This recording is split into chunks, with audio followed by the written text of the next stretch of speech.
If you've been cited or charged with DUI in Utah, you are now facing one of the most complicated criminal charges in the legal justice system. In the state of Utah, there are actually two different forms of DUI.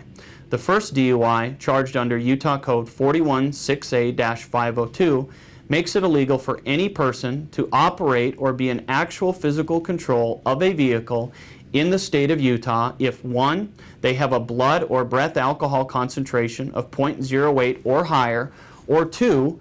If the person is under the influence of drugs or alcohol or a combination of drugs and alcohol to a degree that they cannot safely operate a motor vehicle. It is important to note that the prosecution, in order to convict, does not have to prove both theories. One or the other will suffice. It is also important to note that the definition of what constitutes a drug under Utah law can include anything from illegal drugs to prescription drugs to possibly even over-the-counter drugs if they're taken in such a way that it impairs your ability to safely operate a motor vehicle. The other form of DUI in the state of Utah is what's referred to as a metabolite DUI under Utah Code 416A-517.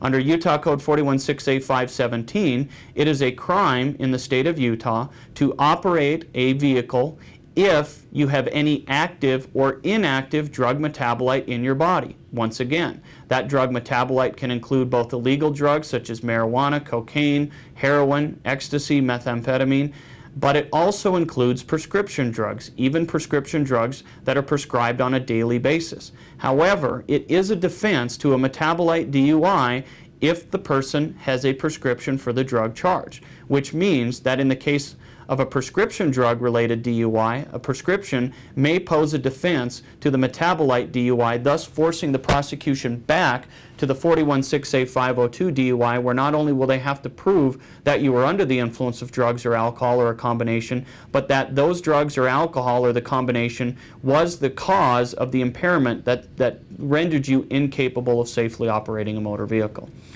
In most DUI cases, there are 4 primary issues. There are all kinds of other little issues that can come up, sometimes very important case breaker type issues.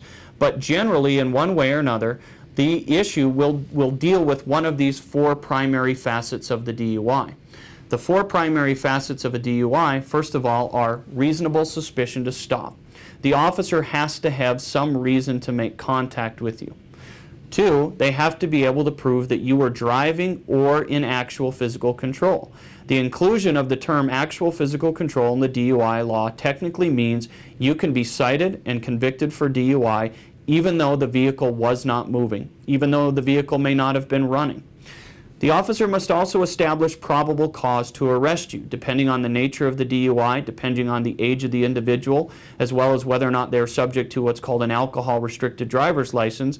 The determination of probable cause is made based on the totality of the circumstances and all the facts known to the officer.